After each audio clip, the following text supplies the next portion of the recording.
Welcome to Well Good Movies, the podcast for film fans by film fans.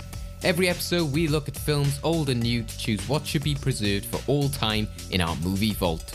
With lively topics, big questions and crazy challenges to entertain us and our guests, we always look to have fun by giving you the topics worth discussing and the movies worth watching, even if there are some duds along the way.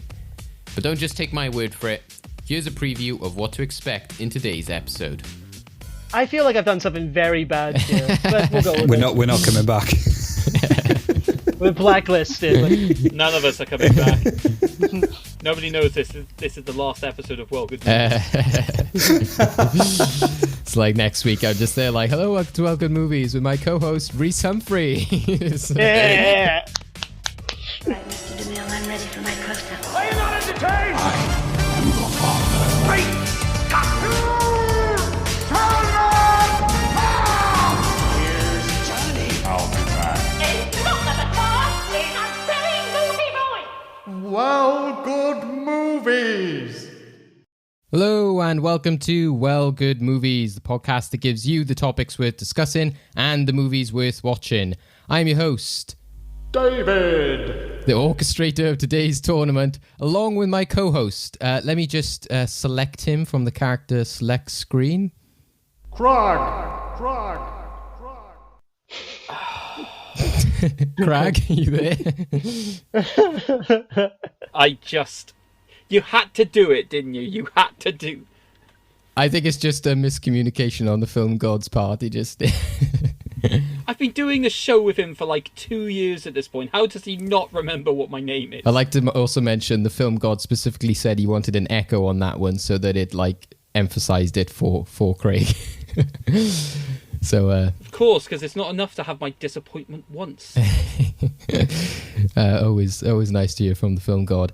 So yes, we'll mix things up on this episode. We can actually select our guests from the video game selection I have here. So I think it probably makes sense to go with somebody who has a video game podcast. So we'll go with Kieran.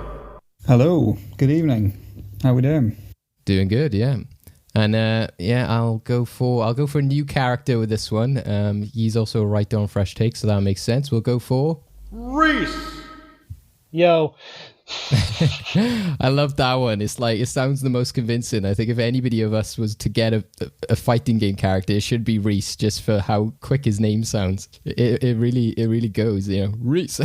So yes, welcome to both of you. So our guests today are Kieran Williams and Rhys Humphreys. It is his first time on Well Good Movies. We have collaborated with him before, and as I mentioned, he is a writer on Fresh Take Hub, often criticizing some of the latest releases, and recently that has meant a lot more Netflix films as cinemas are closed. So hello Rhys, how are you? Hello, it's been a pleasure to be on this podcast. Thank you for having me on. No problem. So Rhys, give the people at home a bit of a flavour for what you are as a film buff. What's your sort of jam? What movies are you mainly into?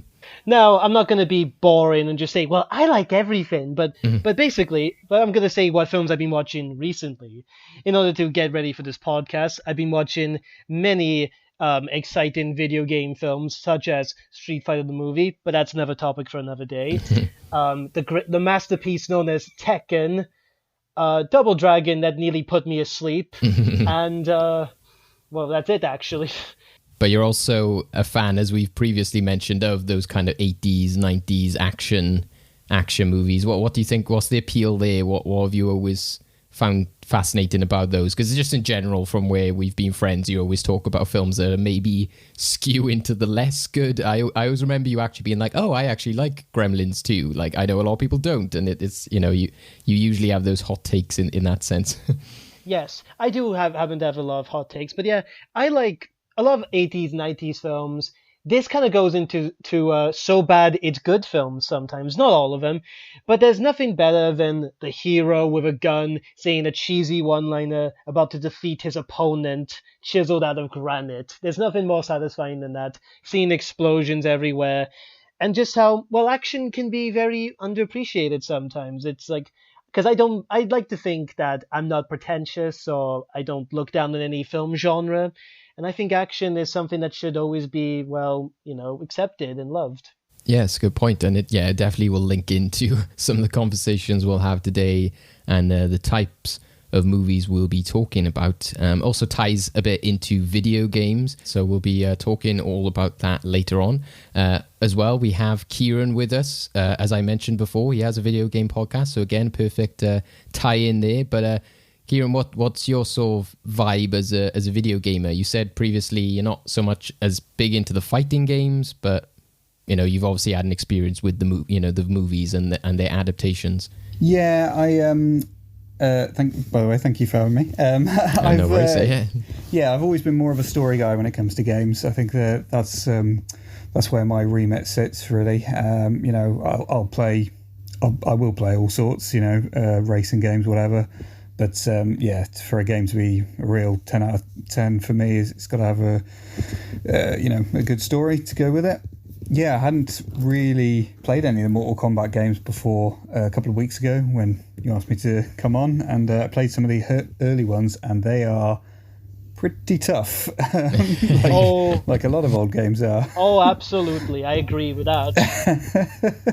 I recently tried to play Mortal Kombat 2. Can't get past the fourth guy in that game. I struggled with the first and second guys in No, same years ago when I played that game for the first time.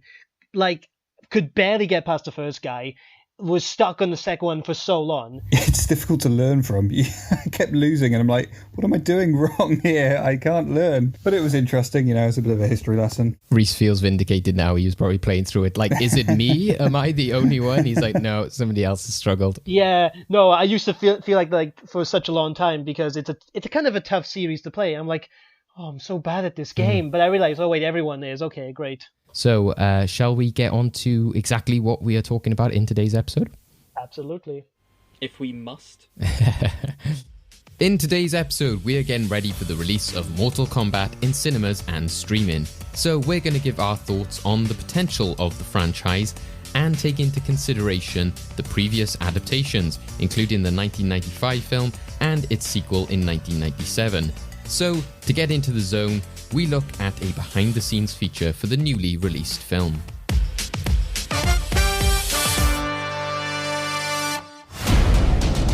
Throughout history, different cultures all over the world reference a great tournament. That dragon marking? I think it's an invitation to fight for something known as Mortal Kombat. I've always talked about respecting the material and respecting the fans. They all deserve to see their beloved characters elevated to this cinematic height. This really comes across as a powerful experience that we haven't seen before. It's this grounded, dramatic, but violent tale.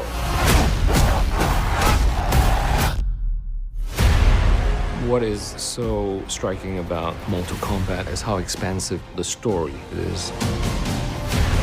It's epic. We have all the great characters that the fans love. I'm Sonya. Name's Jax. That's Kano. I'm Liu Kang. Kung Lao. Lord Raiden. Scorpion. I am Sub-Zero. The interesting thing about playing a video game character is that you have to walk this line of being larger than life, but also making that person real. There's actually rich emotional life behind every single character. We need to be authentic. You need actors who can perform the actual movements and stunts. It's mind-blowing what they do. And I think that fight element that has always been in the game can be brought to life on the screen. And it's not all CG, I promise you. No matter how many of my people you put in the ground, we will not fail. So that is talking about the 2021 movie called Mortal Kombat. It's directed, as we heard there, from Simon McQuaid. This is actually like his first big directing gig. He's only really been involved in sort of advertising and short film projects in the past. It stars Louis Tan, Jessica McNamee, Joe Taslim, and Hiroyuki Sanada. The basic summary of the movie is that an MMA fighter, Cole Young, seeks out Earth's greatest champions in order to stand against the enemies of Outworld in a high-stakes battle for the universe.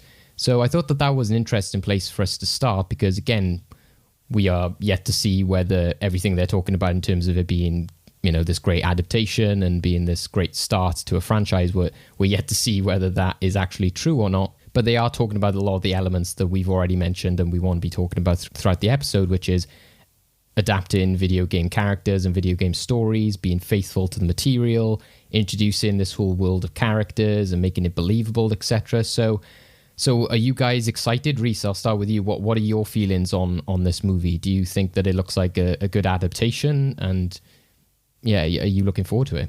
Honestly, it really could go either way. It could really be anything. And one of the things that I think is very interesting, this might be a little bit long-winded, but it's relevant. Now, the original Mortal Kombat film, the executive producer was a man named Lawrence Kasanoff, who wanted to adapt the games to this big screen because he thought that there was some potential there to make money, because he wanted to not just make films, but a comic book series, a TV series, and an animated series. Now, one of the chiefs from Midway Games, Nick Castro, I think his name is, he refused. So then he decided to go to WMS Industries, and he was given the rights to the series. 20 years later, Lawrence Kasanoff has been given I don't think the rights, but he's been made executive producer for this new Mortal Kombat film again. Now, if you don't know who Lawrence Kasanoff is, but that name sounds familiar, let me tell you why. He was responsible for directing, writing, and starring in Food Fight with Charlie Sheen. Either this is going to be the greatest redemption story of all time, or it's going to be another disaster. So, I can't wait. Turns out he's the champion of the Mortal Kombat contest. Oh, God, I'm having PTSD flashbacks. Did you know that, Craig? No, I didn't. I've not seen Food Fight. Is it in the movie vault? It is not, no, but... I could end this Zoom call right now, right? Like, if we're just gonna... if that's the kind of conversation we're gonna have, it's like, is Food Fight worth remembering? No! Yeah, I remember his name, popping up in the credits, etc. for the 95 film was definitely so stood out to me. So yeah, I'm surprised that he's still around. But I guess he did fulfill what he wanted, because there was eventually an animated series and there was a television series as well, which I assume then he was involved with, if that's what he wanted to do. Yeah, I also remember there was that Machinima series, Mortal Kombat Legacy in 2011, which I remember liking, yeah. I'll also say this. One of the actors I'm quite interested in is Joel Talisman, who plays as Sub-Zero. Now, he was in The Raid and The Night Comes For Us, and in my opinion, not only is he a great actor, he's a great stunt coordinator. So I think, in terms of action, I think he's going to do very well. Hopefully the director, Simon McQuid, gives him justice. Yeah, I think that's the promising thing about this, is the talent involved. Like, I was really happy to see Hiro Yuki Sanada, because he's also become quite infamous for being in quite a lot of films involving martial arts, and I think he was in like Westworld, so he often plays that sort of samurai type character. And like you said, there's a lot of other actors. I think the one who was talking about being Liu Kang said that it's important to have these characters played by people who understand the choreography and can do the stunts themselves. So yeah, I'm definitely excited in that sense, and the aspect that a lot of these are known actors or new actors, so it's something a bit more refreshing.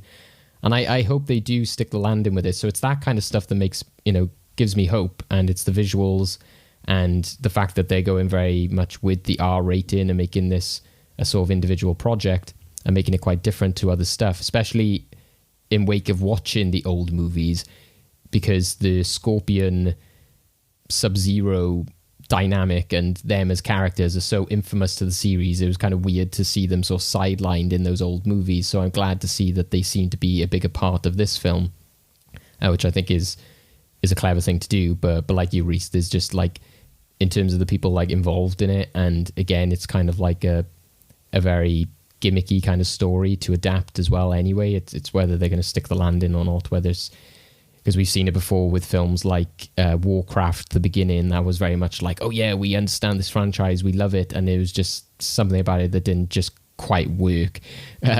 Kieran, what do you think? Yeah, the more I see of it with the trailers, and I hadn't seen that behind the scenes clip before, it looks like it could be something that's not going to set the world on fire, but it could be a really fun, good, solid 2 hours, kind of similar to something like Dread from a few years ago.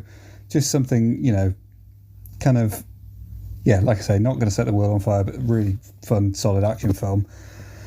But on the other hand, we've all been burnt by trailers before. We've all been burnt by, like you said, people saying, like, yeah, we really understand this. We're all fans. And then it just not coming together once it's been through the editing suite. So, yeah, like Rhys said, it could go either way. Absolutely. I agree with that.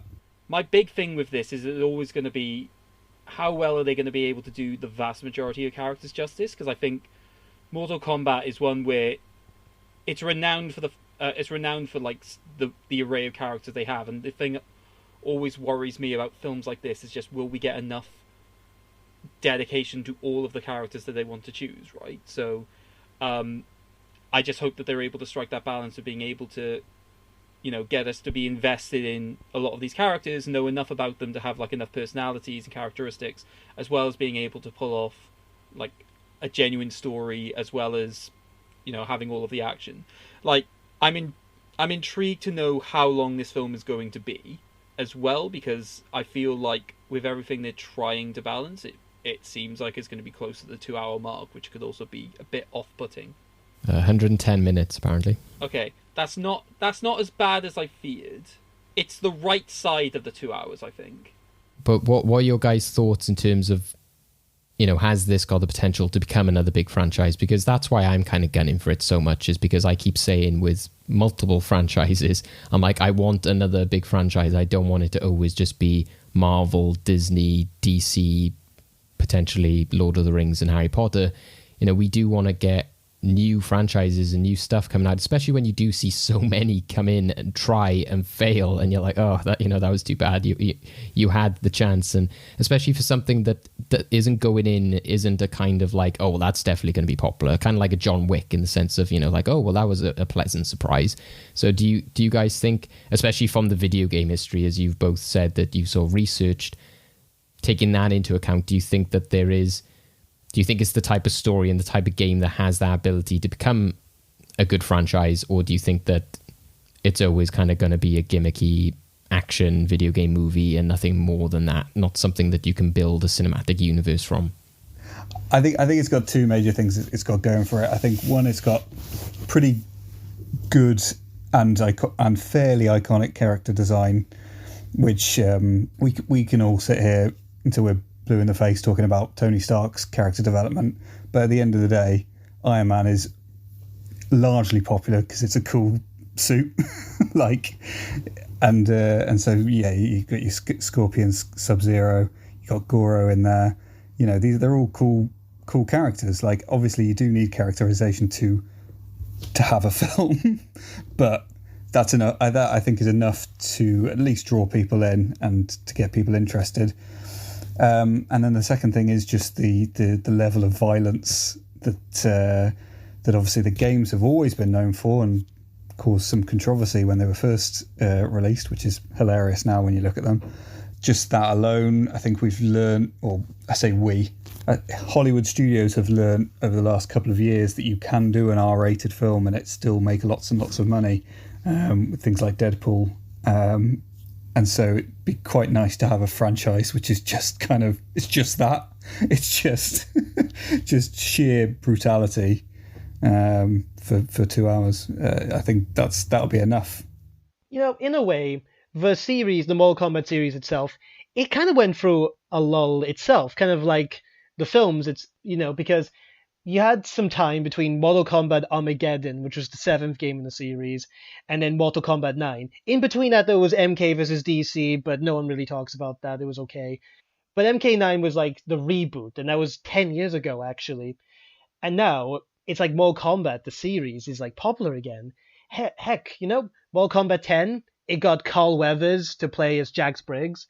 And in Mortal Kombat 11, they had Arnold Schwarzenegger play the Terminator, and they had Sylvester Stallone played Rambo for those games. And those are some big actors, you know?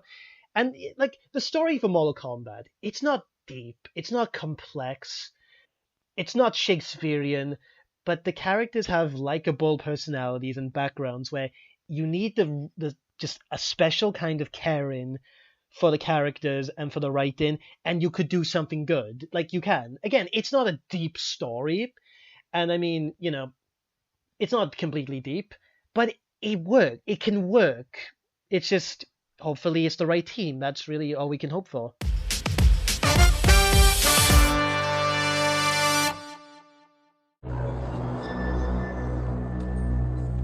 It's an honor to finally meet you, Sonya. Shang Tsung, at your service. I'm looking for a murderer. He boarded this ship. I'm impressed.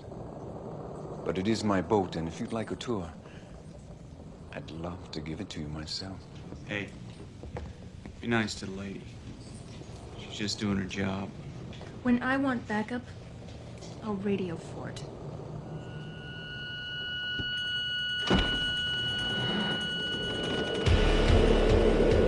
Got that radio handy?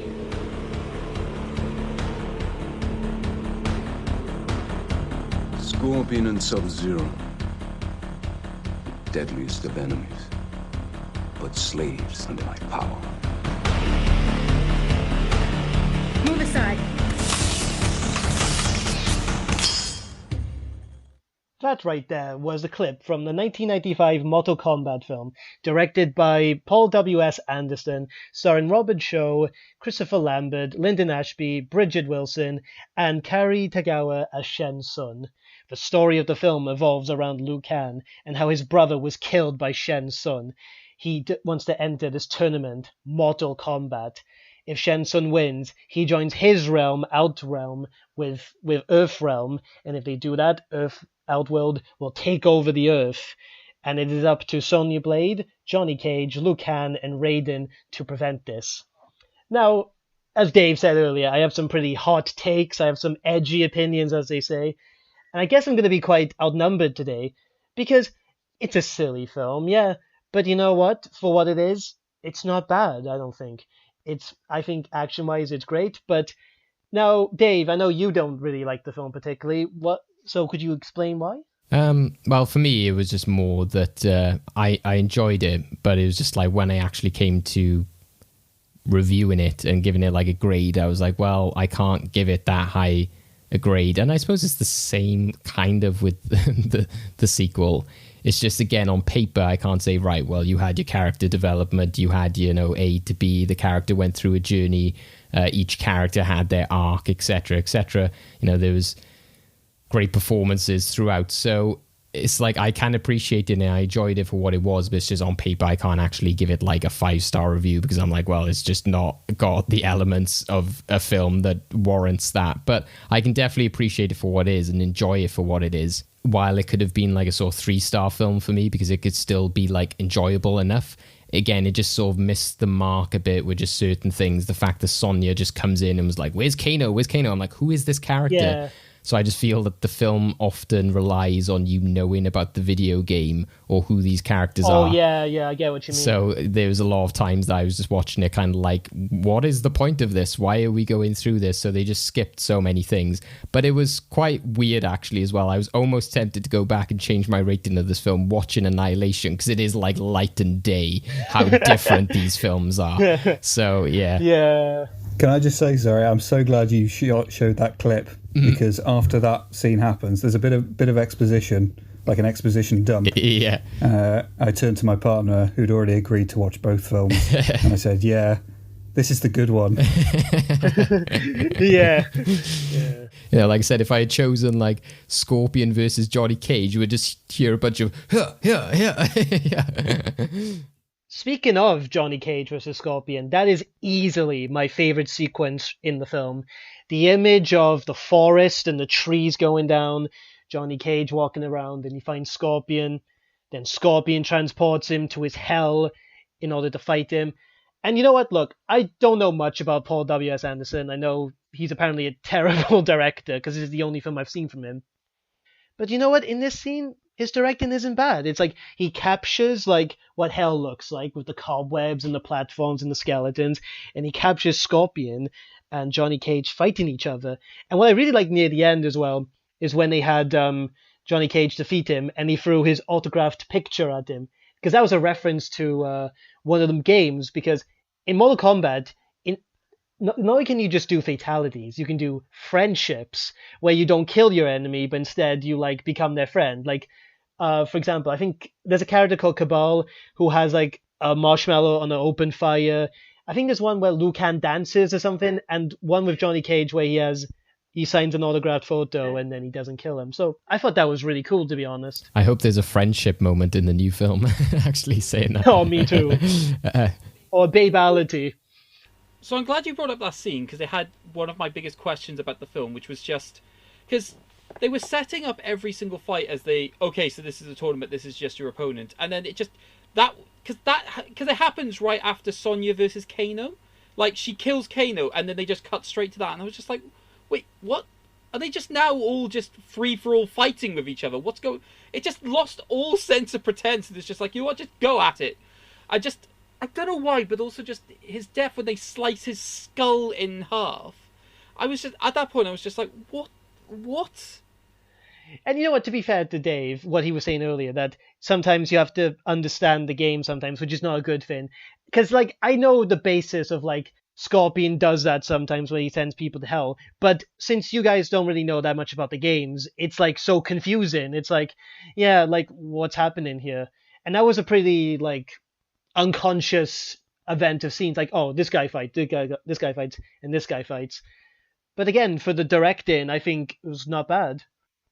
Well, that's the thing. I kind of followed, Mortal Kombat 11 when that was coming out, because I was like, oh my God, RoboCop's in this. And, I enjoyed watching the cutscenes and the fatalities, and I've got friends who play that game. So I kind of feel I had done my research a bit in terms of knowing vaguely the characters. But again, it was just watching this film. I was like, right, if I didn't know any of these characters or I didn't know this storyline, I wouldn't know what the hell was going on. So it wasn't so much like I was lost, but I was just concerned about people who wouldn't, know about it. So that's just great, apparently. Yeah, I was definitely lost. The one thing about Mortal Kombat I knew was that Sub-Zero and Scorpion were enemies. So then when they just come out and he's just like, oh yeah, I'm mind controlling them both so they won't fight, I'm just like, what the heck? Why? Why have you done that? Yeah, just the fact he casually says, like, mortal enemies. Thankfully, I'm mind controlling them. And you're like, oh, okay, well, there goes that conflict. They had to come up with some reason, like... Also, can I just say, the character that wound me up the most in this film was just Raiden.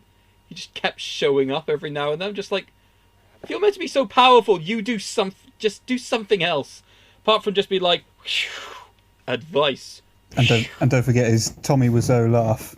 Yeah, that was so strange. Christ. I was like, why is he doing this? I did read somewhere that the creator of Mortal Kombat, Ed Boon, he initially didn't like Raiden's portrayal because he was a bit of a prankster in this film. Well, not a prankster. He was kind of he's a god, but he's kind of like, no, I don't want to say a loser, but like... He's like a surfer dude, kind of, in a way. Maybe there was a kind of Tommy Wiseau vibe. You could imagine him going like, oh, that's so funny, Johnny. Yeah, I think that he was one of... Again, so that's where I couldn't rag on the film too much, because even with Annihilation, I know definitely some exceptions, but I never felt I was like, oh, I'm watching a horrible performance. I felt that everyone knew the type of film they were in. They're all doing a decent job. It wasn't kind of like really hammy, stilted acting. It was just kind of like theatrical, stupid acting, but for the sake of the film.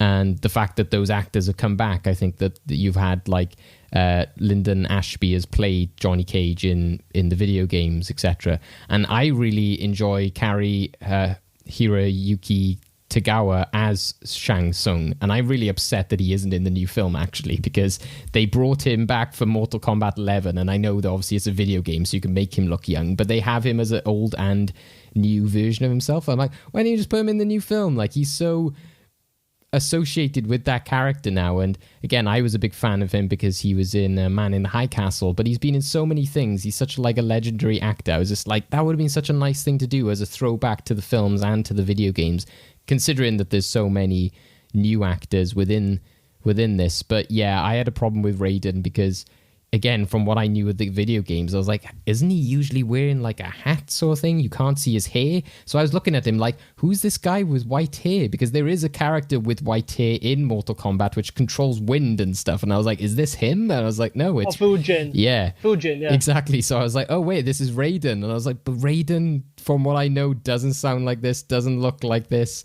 Again, I remember vaguely watching the Fox Kids cartoon, and he was always kind of like this epic thunder guy. And I was just like, here, it's just like, nope, completely different character.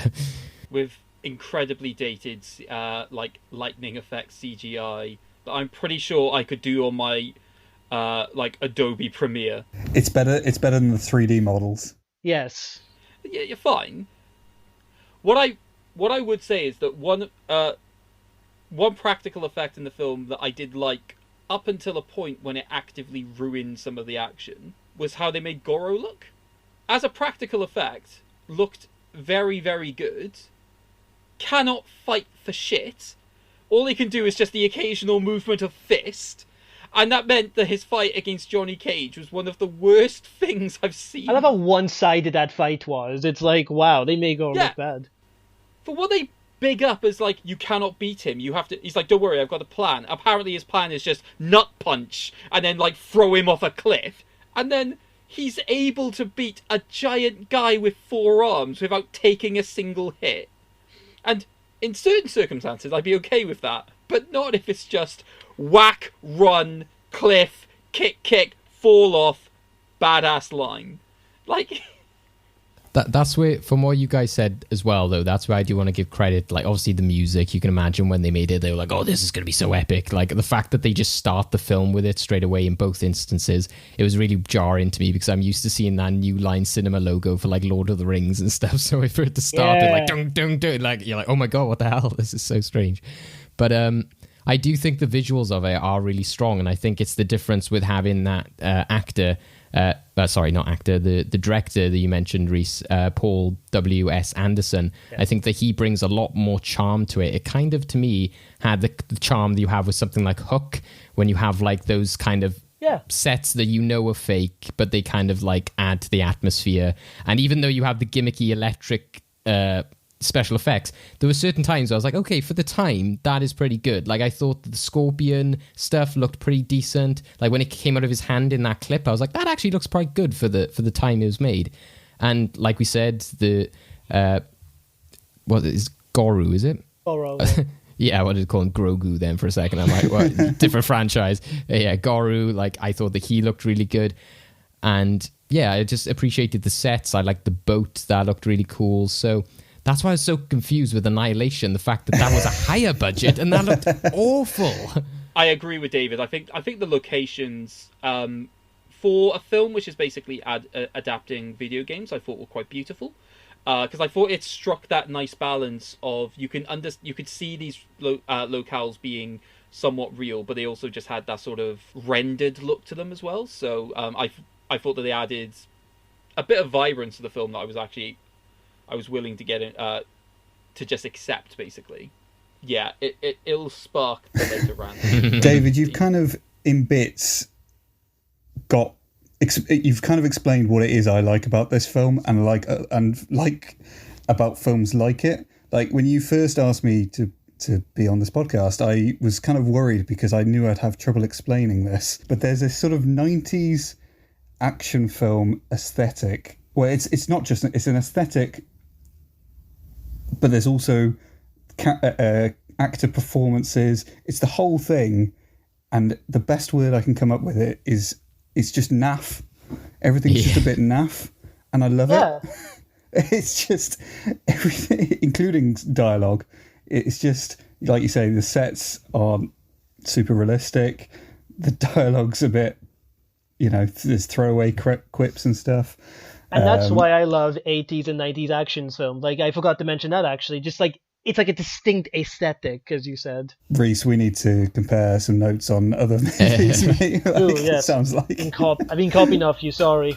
It reminds me a bit of like Rhys might know from my letterbox. I've recently been watching through the old kaiju films after we were talking about Godzilla recently. So I started watching through like the old, like King Ghidorah and Godzilla versus Mothra, etc. And I was watching those, like, you know what, these are charming. Like, there's something about seeing like a little train like going along a track and seeing somebody in a costume, even though it's like really rubbish. If you were to see that in CGI, it just wouldn't have the same charm. But there's something about, it's kind of like the Thunderbirds effect. It's just something about seeing the practical element of it, which just gives it a different vibe. And I think it's the same as what you were saying there, Kieran. It's just something about that aesthetic and the cliches and the typical tropes of it that gives it that charm. But so would you say you like this film, or Yeah, I genuinely do really like this film. I think it's thoroughly entertaining. I think it is probably my favourite video game adaptation. I can't argue it's a better film than every other video game adaptation, but given the choice, I would watch this over any of the others, I think. Am I just a bit heartless? I think from what everyone's saying, I think it's a case of, because when I was growing up, I didn't watch a lot of films, certainly not a lot of films like this. So I basically going into a lot of the films from like 80s, 90s era with the sort of mindset of what I'm used to now in terms of film. And I think that's just making me a bit cynical and just... So, because I'll be upfront, I can't say I would say I just didn't like this film. There were elements of the film that I did like, but as a whole, I can't say that I was overly won round by it. Even some of the sort of cheesiness that you guys enjoyed, it just grated on me. But I'm not gonna say necessarily it's a bad film, because again, you just have to have the right mindset. It's just I don't have that mindset. Yeah, I think that it definitely, like, there's like, it's similar with Street Fighter as well. Actually, I feel that that's got an element of like so bad it's good, and people knowing what film they're in, especially with the character who plays what's the villain in it called again? A Bison, yeah. So like the actor there, who obviously is infamous for being in Addams Family, etc., knows the type of film he's in, and I think the Kari Hiroyuki Tagawa knows that as well, playing Shang Tsung, when he's got those ridiculous like "your soul is mine" and he's looking at the camera like all like ridiculous. I think that like performances like that are great, and I think the everyone involved knows what it is. So it's not trying to be Lord of the Rings or Ben-Hur or whatever. It's just trying to be this silly, stupid popcorn movie. But I do find it weird. Oh, I do want to say, I do find it weird, like Craig says, that there's so many times in which you expect it to just be like, this is this tournament, we're going to show the tournament matches, but then it just kind of just goes off into like, oh, they're just wandering around and suddenly Johnny Cage has like found himself in a fight with Scorpion, and you're like, what? It becomes more of a kind of mission save the world film to the tournament film they set up at the start, which I think is a bit of a mistake, and I think that is a bit strange. And like you said, I'm not big on like the Raiden performance, etc. in it, but again, there's some decent fight scenes and stuff like that. I think the one he has with Rain, is it, where Liu Kang fights, is it Rain, who comes in later? That's Reptile, yeah, that's it. No, Rain's in the other film, isn't he? So Reptile like jumps on him, and the weird thing about that scene is just I'm like watching it like, where's Johnny Cage?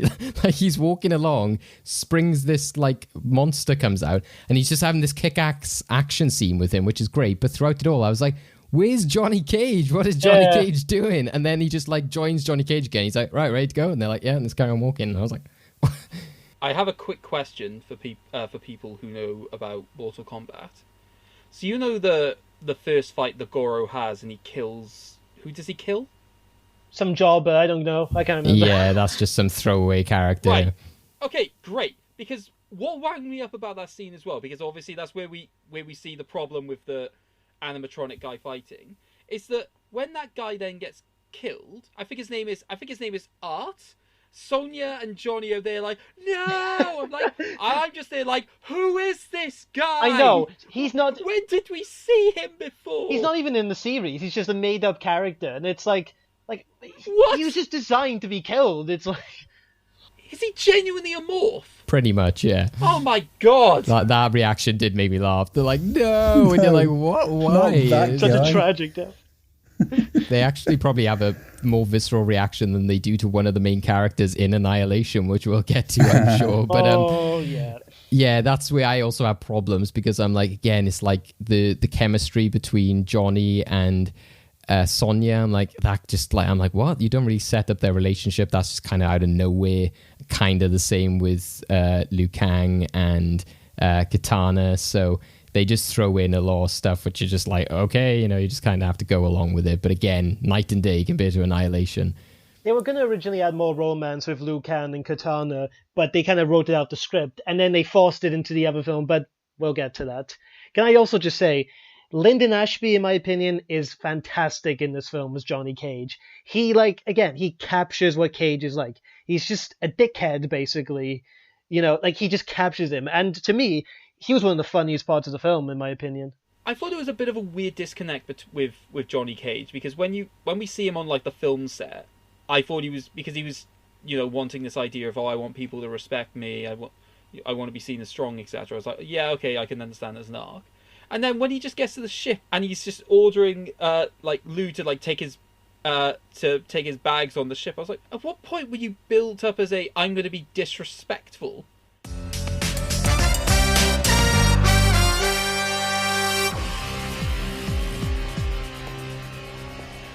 Mother, you're alive. Too bad you will die.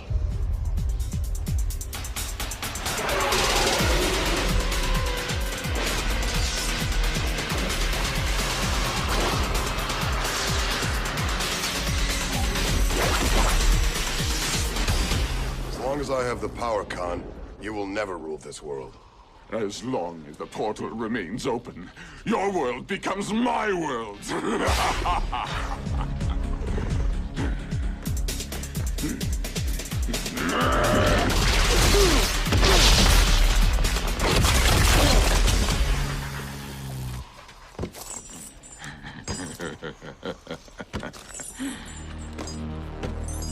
You will never win.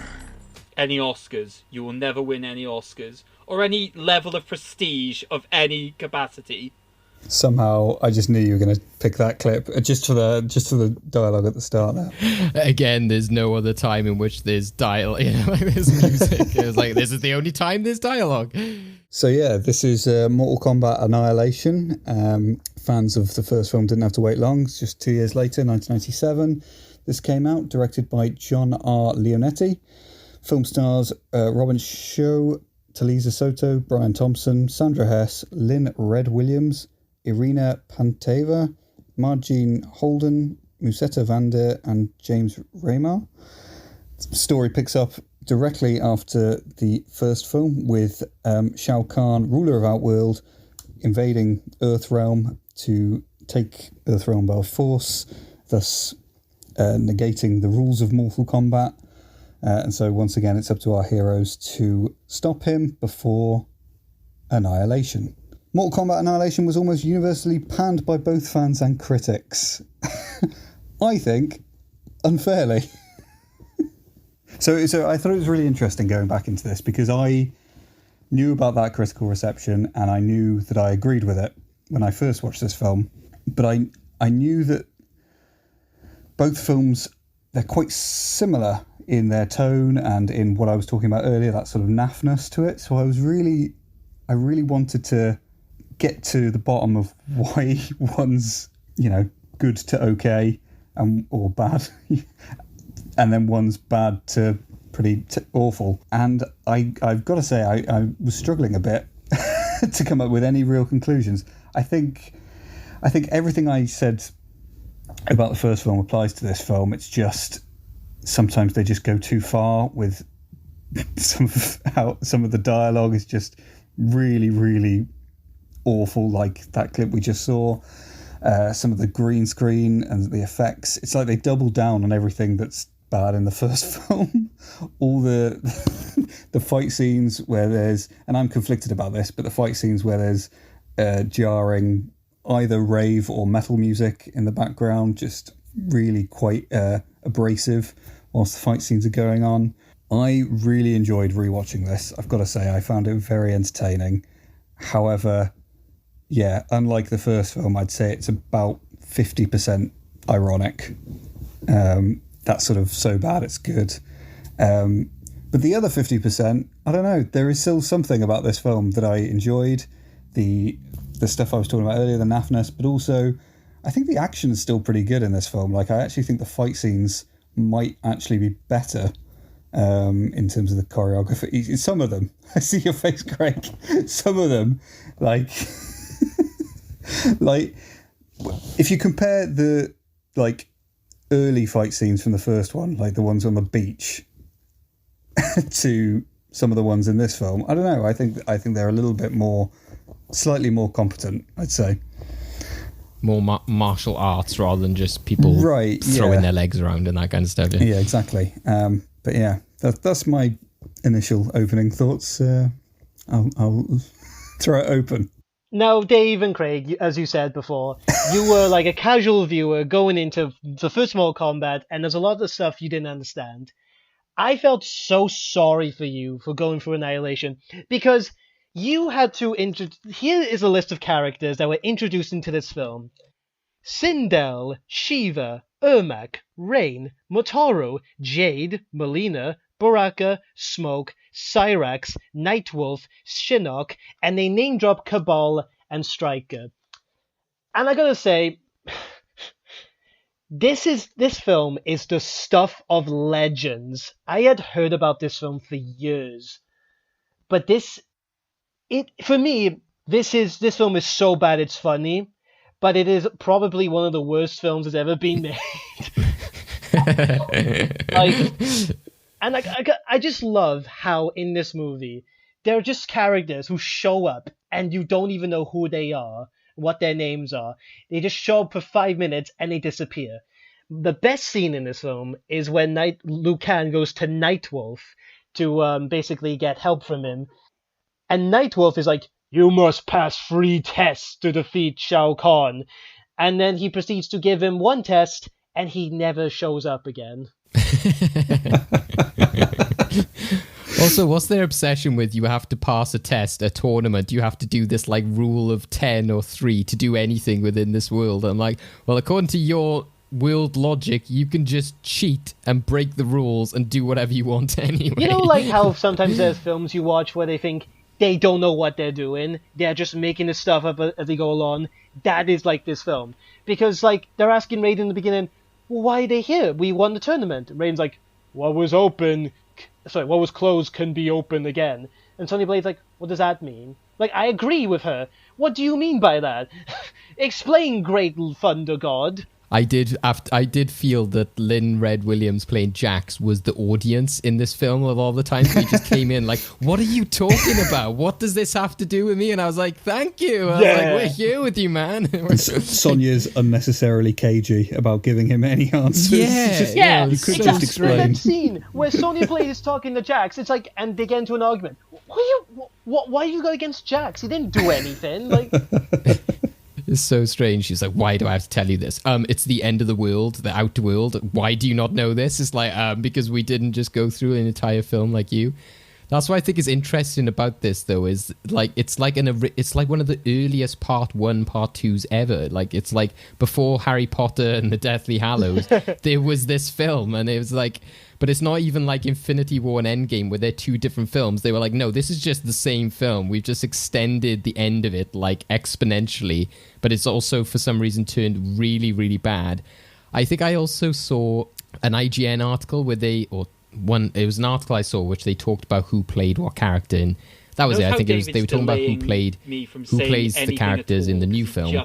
And they were talking about who previously played them, and the way that they referenced the change of actress for, say, Sonya Blade, for example, was played Sonya in the 1995 film, while Sandra Hest tagged in for Mortal Kombat Annihilation. I like that analogy of just like tag in, like they're still keeping it in the fighting game. They're not just doing a kind of like, oh yeah, this actor's changed and it's just like hide that. Like, no, that would actually be quite funny. In some of the Mortal Kombat games too, they have like tag team tournaments as well, so makes sense. Exactly, yeah, it does make sense. But that's that's what I found bizarre, and that's what I was especially thinking with Craig watching this film, like Rhys being like feeling sorry, because I watched these over 2 nights, where I was thinking, oh god, I don't know what this would be like watching as a 3-hour, like I'm going to watch the one and then the next one straight after. Still shorter than Zack Snyder's Justice League.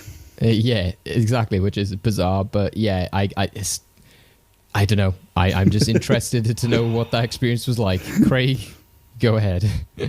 So, a couple of elephants in the room I think we need to address before I go into what I thought. One, Sonya Blade wasn't the only casting change that happened between the two. In fact, I think it is easier to say who came back as opposed to who was replaced, in that it was one person who came back. Oh no, Katana as well. Katana. Oh, Katana. I do apologize. I think that's just how the film treated Katana. It's just like, let's just get her off screen. Let's talk about how much she's the key, then have her kidnapped and be like, okay, you can't go after her immediately. Wait, why? She's the key, is she not? And then later in the film, it's like, psych, she wasn't the key. I also know that fans were unhappy at how quickly they killed off Johnny Cage. Was there any reason why they killed off Johnny Cage so quickly? Did they not like the new guy and thought, oh shit, we signed a contract now, let's get rid of him quickly? Christopher Lambert, Bridget Wilson, and Lyndon Ashby did not come to this film because they said the script was too bad. Keep that in mind. Right. That should have been the warning. But like, yes, Johnny Cage's death is so unceremonious, right? He's not given any moment in the film to be like heroic, to be an absolute champion. He tries to do one fly kick, fails, then gets his neck snapped. Like, I can't imagine how fan. Also, in the beginning when the invasion happened, they literally repeat footage of like soldiers flying down. I noticed it and I counted the same shot about 3 times. It's where they're panning across the palace with the purple sky, and then the people are coming down. And also the thing that confused me was at the end of the first film, they said the Emperor was attacking as this huge hulking monster. And then at the beginning of the next film, it's some guy wearing a skeleton mask. I was like, what happened, mate, in the apparent 5 minutes of your invasion? Why did you... Also, just some of the things they threw, like the sort of spheres that they like travel around in, and just how close proximity they have to be, and just those shots were awkward as hell. Just watching Lou and like Katana just there, I was just like, oh my god, they're forcing the romance.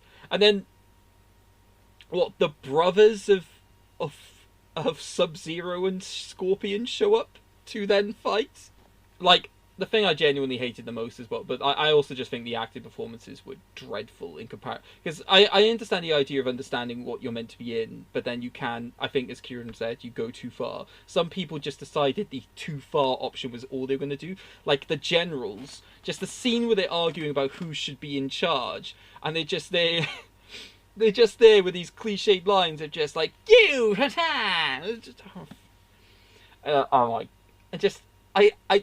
I did have to laugh because at the Elder God, how the other like Elder Gods dealt with him in the end. They just put him in a load of plastic boxes, and then he's transported. He's like, ah!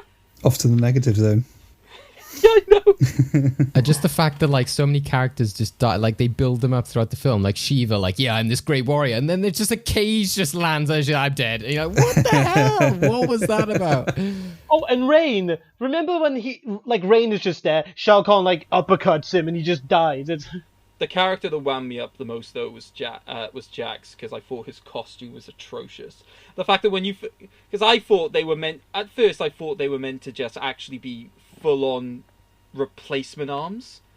So when I So when I saw them and I looked at, and you could see the literal gap between the shoulder plate and his shoulder, I was like, you've got to be kidding me, that is awful. But then it just turns out, oh no, they're just things that he's holding to apparently enhance his strength, and he could just take them off. What was the point of those? Like, that's why when I saw the trailer for the new one, I saw there's an actual robotic arm. I was like, good! That makes more sense than just, I'm going to hold on to these things and just have my hands permanently in a fist throughout the entirety of the film. So I can't emote anymore. I'm just going to talk with my head and look like really, really, really, really wooden because I'm not using my arms, because my arms are now constricted in metal plates that apparently do nothing, because I'm pounding a robot and apparently the robot feels nothing. And I'm pounding like a Minotaur? Senator. So the Senator, I'm punching this guy, I'm doing nothing, I'm going to take them off. I'm now fighting him again. Now I'm doing stuff. What was the damn point? Well, it's like Raiden said, isn't he? He makes that like really stupid thing of like, you must realize that your strength is within you and all this kind of stuff. And you're just like, why do you keep setting up these messages that just, they keep having this stuff about like humans will find the like purpose within, and especially with Liu Kang throughout both films, they're like, you will find the answer within, you will find the power within. By doing what? Just laying there and just like, there's nothing that he actually does to do this. He just looks within himself and then suddenly becomes better all of a sudden. And it's the same with Jax. He's just like, you have to like think beyond, you know, like the material. And it's just like, well, why? Because you're facing off against, you know, like so many of your other counterparts are using different weapons and different powers, etc. That seems really contradictory for a start, but yeah, it's just, you have everything within inside of you that you need. Dude, you've never met him before. For all you know, he could be organising cockfights in his basement. He could be just a trashy human being who has nothing inside. You don't know this. I understand in the games that Raiden is like in the games, Raiden kind of is a bit of a mess up sometimes, where he doesn't do the smartest thing. But this film makes him just a loser. Like, that's the best way to describe him. He's just a dork. He just gets beat up and he just gives like information that is so unimportant, and it's like, you're so useless. I do prefer the actor who plays him in this one, though. I was about to ask, do we prefer this actor or the first actor? I agree with David. James Remar. I think both actors are good. James Remar, I know from The Warriors. It goes to what Kieran said. He doesn't have that Tommy was so weird vibe with this one. This one, at least, he seemed to know that he was playing some sort of guru or sort of, you know, for the most part, until he becomes mortal, and then he sort of starts goofing around, and he's like, yeah, he does this weird line where he's just like, he says something like, yeah, you must discover the true power within you. What's the deal with your arms? Yeah, he does have some weird moments like that. If he bro hugs one more person, I swear to God. Talking about that fight scene reminded me of, like, I can't believe how much they, because in the first film as well, it makes you realize how much you're like, okay, you know, they have the fatality, you know, your soul is mine, come here, and all those like classic lines. Here they have like, yeah, okay, I think Scorpion says, you know, come over here and all that kind of stuff. But the finish him is just from that, I think, Elder God, and he's just like, finish him. And I'm like, what? That was such a waste. They did bring back animalities, so other than that, though, no accuracy. And speaking of acting, guys, we need to talk about Brian Thompson as Shao Kahn. Oh God, yes. It is like, it makes the film, but not in a good way. Anytime this guy was on screen, I would just laugh hysterically, because Shao Kahn in the games is supposed to be this intimidating giant, and in the games, he was always made to be incredibly difficult, and he would be so difficult, he would taunt you in the match, and he would still beat you up because of how good he was. In this film, though, he's about the same size as Raiden, like James Remar. He's like, he has this stupid face, like he smiles all the time. He has this stupid like mask on his face, and anytime he talks, it's like he's either about to cry or laugh hysterically. It's like, soon our realms will be matched together. It's like, I don't know what you're trying to go for, mate. He does that in the clip that we played at the beginning when he kind of does the like, this world will be mine. And I was like, what is he doing here? From is under attack, and it is glorious! I'm pretty sure that's just the effect of being cast in this film. You don't know whether to laugh or cry. Yeah. It also seemed weird, his appearance. Like, to me, again, I don't know if it's just this guy's face, but it looked like his, like, mouth was filled with, like, cotton wool. You know, like when people put, like, cotton wool to, like, make that kind of, like, you know, they've been punched or whatever. Goofball. He just looked so goofy throughout the entire film. And he was constantly like, I will do this. And I was like, why is your mouth so weird and like bulgy? I don't understand. He's just... Question is, did he look better or worse with the mask on? Yeah. I think he looked worse with the mask on. Anytime he had the mask on, I was just dying from laughter. I think also one of my biggest problems as well is in the story, and especially because that's what I found interesting about this as a video game adaptation, is that they do actually seem to be as if they're like, yeah, and let's make this an actual video game adaptation in which it is just level after level, enemy after enemy. Maybe that's what they were trying to do, in which it literally is Liu Kang like, oh, now you're against Jade, now you're against Sindel, now you're against Nightwolf. You know, it was just constantly like levels, especially with the Sonya Blade and Jax scene. I found that hilarious, by the way, how she's there at the end of the world and everything is going to crap, and she just walks in and he's just like asleep, like, oh, how are you, Sonya? And she's like, oh, what have you been up to? Oh, I was just getting some arm replacements. And he's just like really casual about it. And she's like, oh, by the way, I need your help saving the world. Oh, man, you know, like, why are you getting me into these scrapes again? I was like, what is this? I was like, he's just been asleep through the end of the world. And the weird thing is that they just don't show anything from the rest of the world. Like, yes, we see, like, New York is, like, sinking, and we see, like, landmarks, but we never see any people running away from stuff. We never see any of the consequences. And apparently this happens over 6 days. I was like, what? Like, the fact at the end of this film, they go, well, that was the longest week of my life. And I'm like, really? Because that was the shortest, like, long film I've ever seen, apparently, because... that didn't feel like 6 days. That just felt like the 90 minutes that this film was, because it didn't seem like there was any point in which they went, oh, it's now night, it's now day, oh, it's a week later, there's a few hours have passed. It just all seemed to happen within a matter of minutes. And I was like, what? How has this happened over 6 days? Yeah, because that's what was funny when they had that scene with, is this Sindel? That's like the mother, which again is like the key, but then isn't the key. And how many times does she say, like, make puns about her dying? Like the clip we just saw, you know, again, she was just like, your death will be imminent, and etc. And then later on she's like, you will die, and she was like, well, I will be joining you in death, and all this kind of stuff. I'm like, how many times are you gonna do this?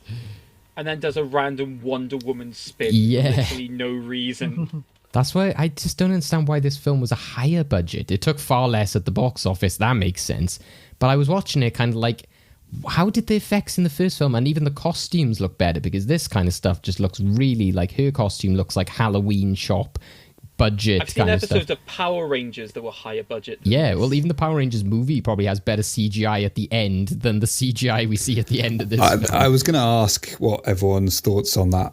The animal, I can't say the word. Animality, thank you. Yeah. Because I was just laughing the whole way through. Yeah, same. I think I looked away for like 10 seconds and then came back to see these two, like, CGI slash you woke up. stop motion animals fighting, and I was like, what happened? What did I miss? This film is like a fever dream in a way, because it's like, it looks so weird with like how it's like shot at nighttime with these Battlefield Earth like camera tilts and whatnot. It's such a bizarre film. So, do you want to know how I first heard about this film? I was writing an endgame for one of our endgame specials. Listeners, go and check it out. It was the one for my birthday. And one of the lists we were using for a game was the top 10 worst films of the 1990s. And this was number 2. And so I was listening to them talk about this film and showing some of the clips. I was like, oh God, that looks like a mess. And I sort of remembered to myself, hang on, we're talking about this in a couple of weeks' time. Oh no. Craig, I have a question for you. What was number 1? What was worse than Annihilation? Rhys, my apologies. It wasn't number 2. I was confusing it with the sequel, which is called The Quickening. Highlander 2, The Quickening. I was confusing it with that. Mortal Kombat Annihilation was number 1. Oh, okay. Oh, fair enough. That makes sense now. Yeah. And Christopher Lambert was in Highlander 2. Great, that guy does not deserve a career, apparently. Oh, come on, don't say that. I think the film and I just had the same idea at the end, which is just, look, I just don't care anymore.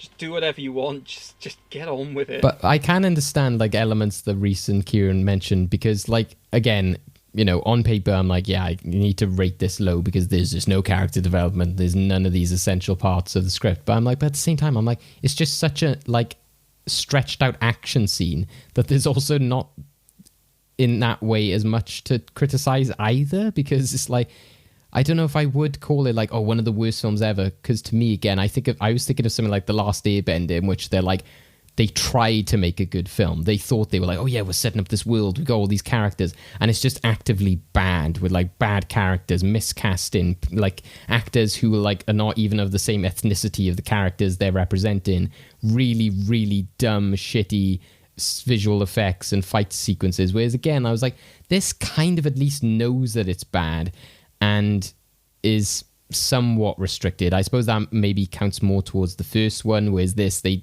like, again, I don't know why they tried the, what was it called again? The animality stuff. Why they bothered with that? Because if you don't have the budget for it, I was like, well, why did you bother? You know, because again, I didn't really think that added to it, and it was kind of just random for Liu Kang's character as well. I thought, I was like, when was this an element of your character? But again, I remember someone described this film as like being like a porno, where it's like there's no story, or at least the story that's there is terrible. It's like, we must go over there now, and then it's just except for it being sex scenes, it's fight scenes. That's literally all it is. It's the same acting as a porno. That's not a bad shout. It's a 10-minute starter off of being like, here is the plot, and then just the rest of it.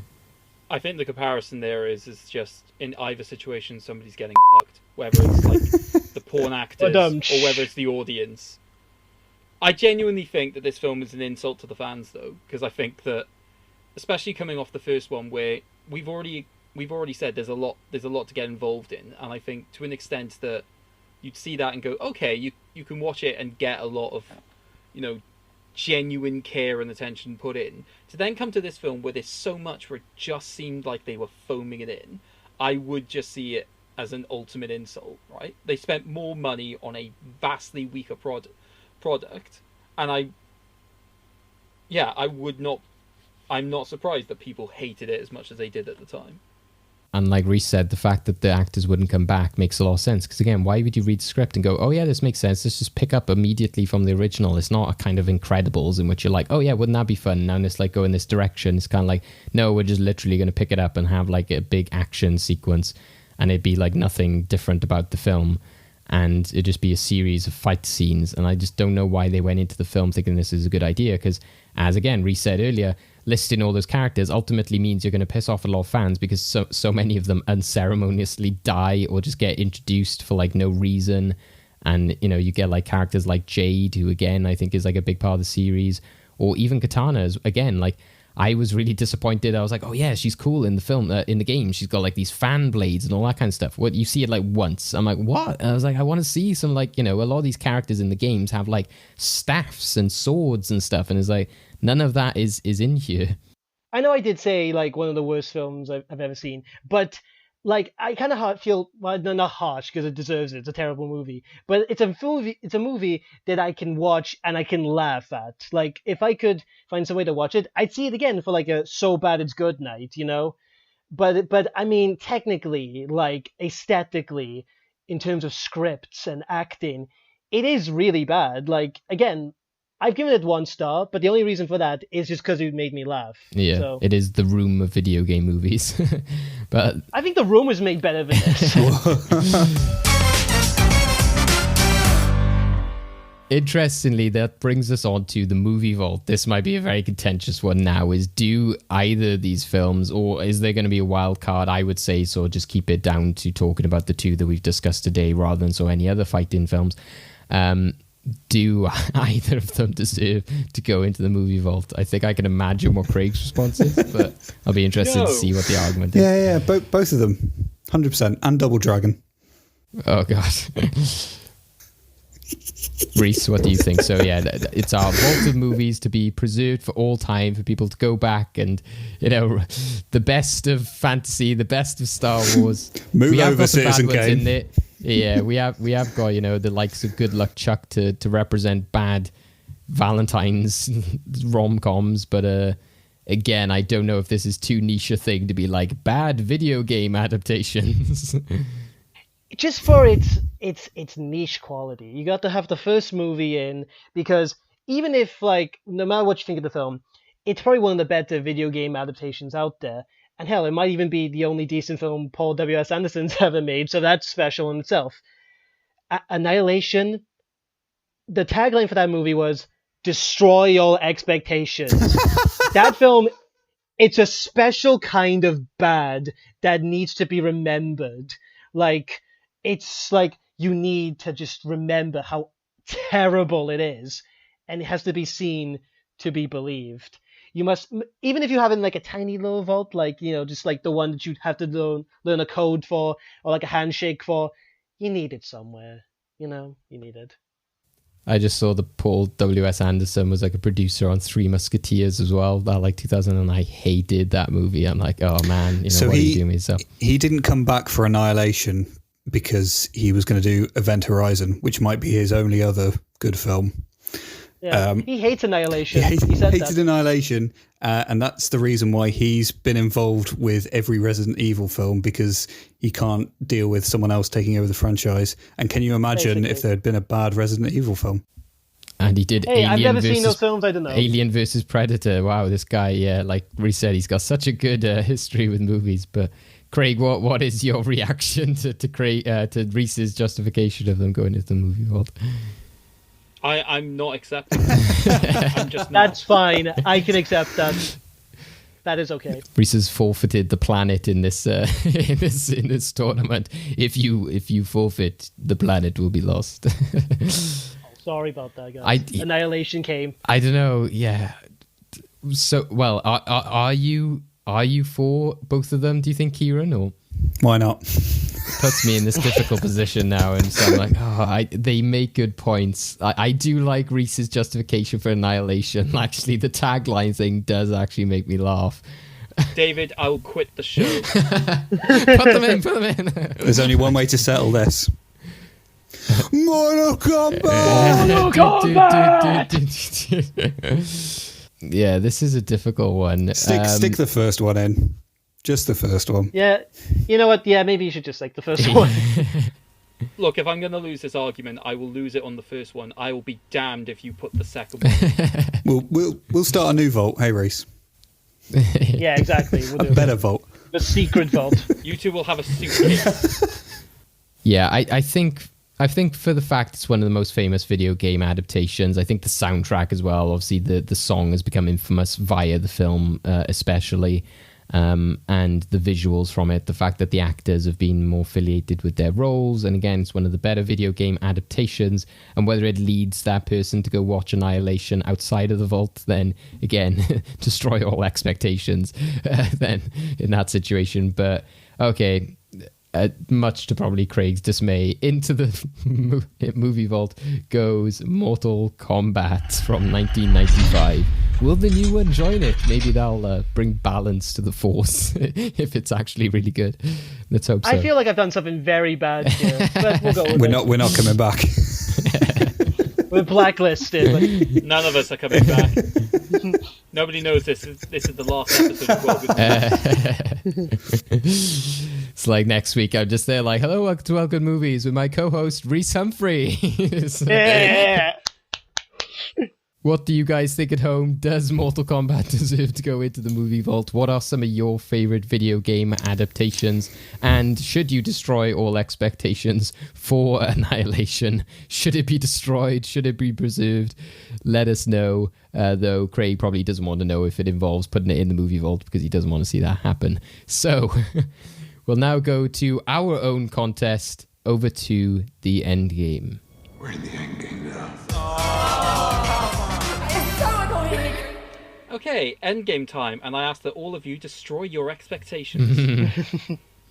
Because I'm going to be upfront about this. You know how I kept confusing aspects of Mortal Kombat with Street Fighter? I kind of did it again in preparation for this endgame.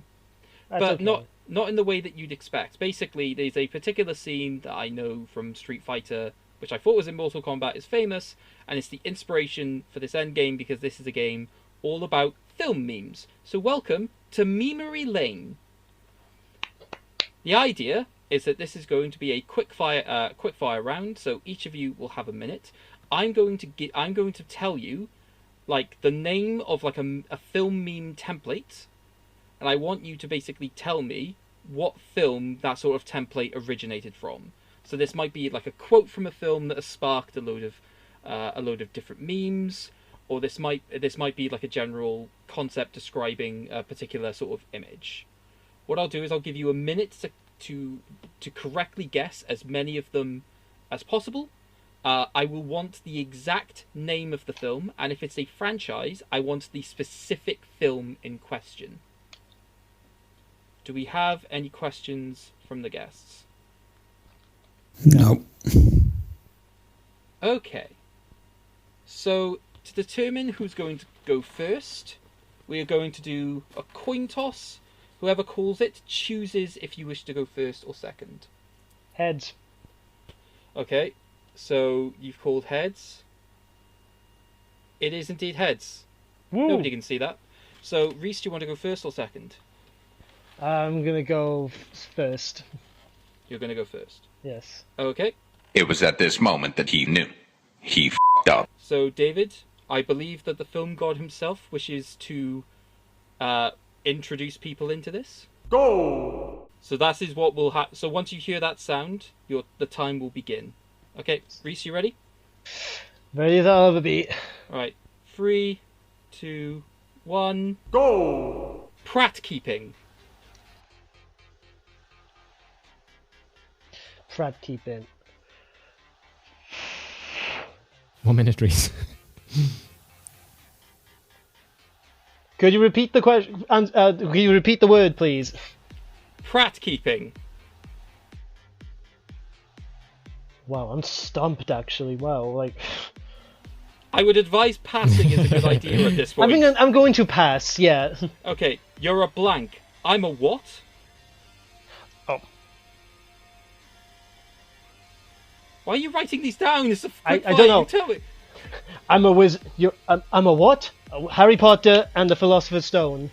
Correct. Yes. The Rock driving and looking back in confusion. All right. Bridge. No. Mountain to. 3. Road 2, to mountain. 1. No, pass. Okay, so that's your minute up. Oh. Crap. Should we give him 20 more seconds because he thought he had to write them down? Just I feel bad. I misunderstood. No, my fault. Go ahead.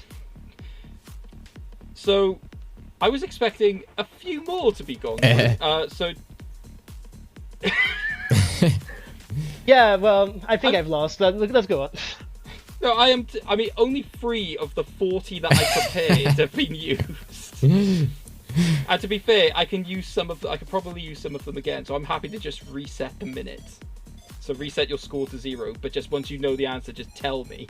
Yeah, we probably we've had the examples now. We know what we're expecting, I guess. Okay. Would you like me to tell? Actually, do you want me to tell you what the other? So you were close when you kept saying mountain and it's Race to Witch Mountain. Race to Witch Mountain, yeah. Yeah, and Pratt keeping. Kieran, do you know this? No. David, do you know this? No. It's Jurassic World, so it's where Chris Pratt's character is there with the Velociraptors. Right. People have been photoshopping him into different scenarios where he's apparently... Yeah, makes sense. That stumped me for real. Yeah. I was like... I could tell. That really knocked me off guard. I was going to say the name, but I think that gave me a brain fart, to be honest. Like, what's this guy talking about? I just didn't expect somebody to be there for 25 seconds before going, yeah, maybe we should move on.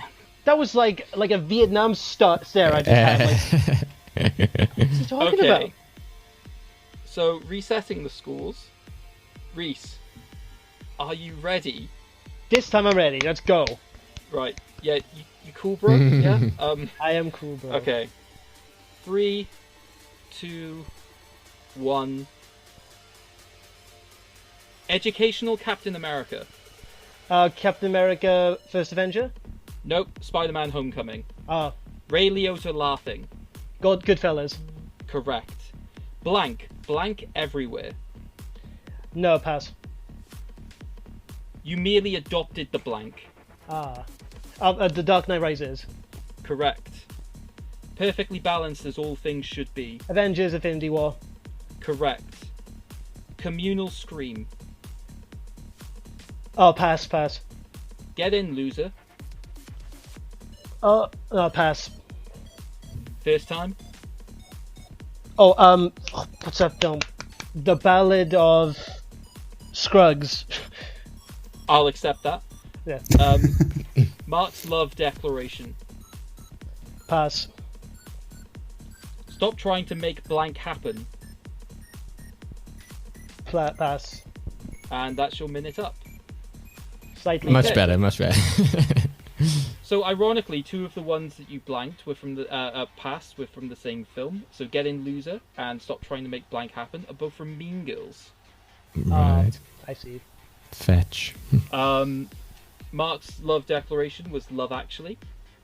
I see. The communal scream was from Midsummer. Blank Blank Everywhere was Toy Story 2. Oh, now it comes to my head now. The Buzz Lightyear. Yes. Delicious hot s'mores. Yeah. They're called s'mores Buzz. I remember now, yeah. But yeah, in total you scored 4 points. Alright, better. Kieran, we haven't heard from you in a while. I wonder why we haven't. Sorry. Okay, so basically, if you get 5 correct, you've won the end game. Excellent. Okay, let's go. Are you ready?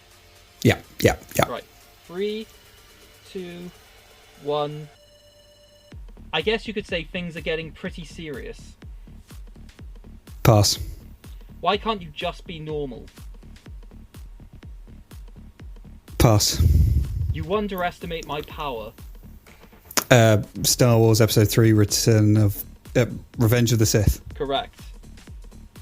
Gru's plan.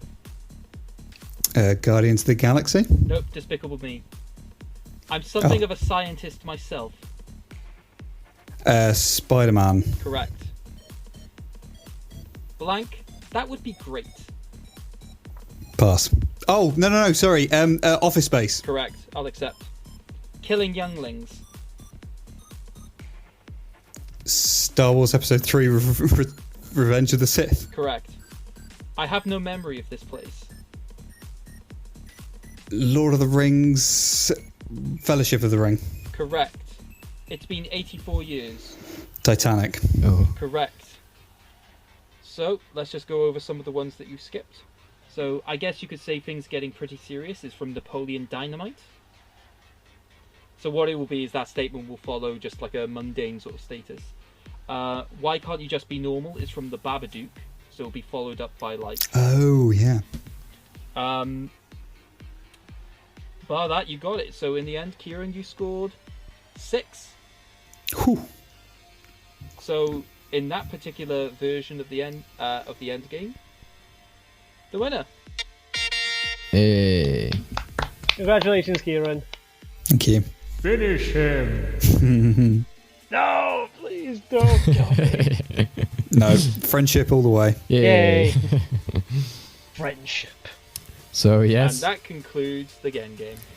Well done, Kieran. It was a very fun having you both on today as another fun end game as well. Good to hear from the Film God there and epitomising how Kieran went into that game, but of course, as he said, he went in with friendship in mind. So, we've had loads of fun talking about the Mortal Kombat films, our expectations for the new one, and what we thought of the previous ones, and how that's maybe informing what we think about the next one going forward. Whether we maybe want it to be serious or just like dumb. But as Kieran said, maybe it's hard to recapture that charm of the 80s and the 90s. So let us know at home what you think of the Mortal Kombat films. Guys, where can we catch yourselves? Kieran, where can we find you? So my actual podcast is on indefinite hiatus and has been for a while, but I am doing some work with the Arcade Vaults, which is a video game cafe in the centre of Cardiff. During lockdown, they've been doing a lot more stuff on YouTube and podcasts, so you can occasionally...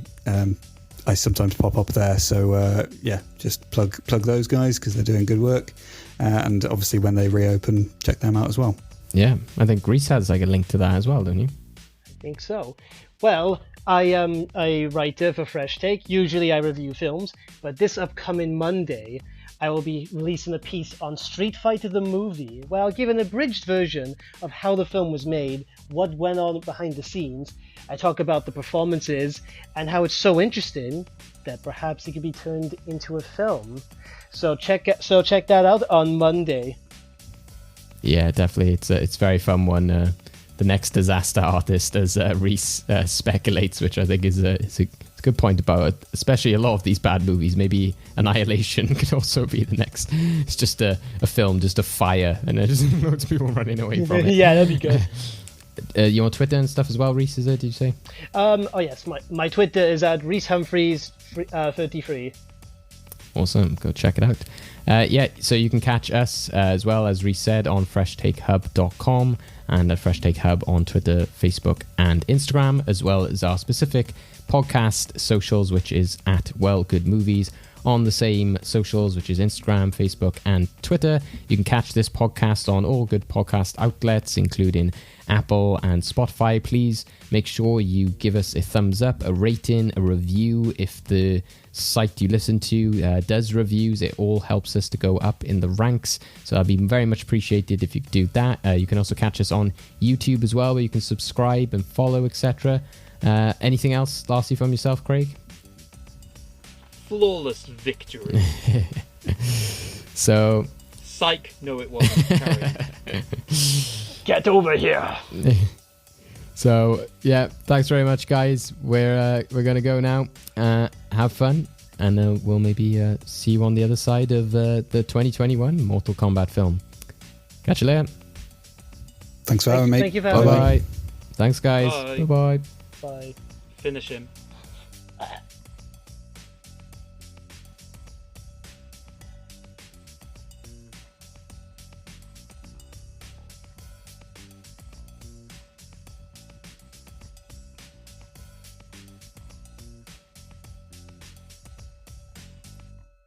Krog!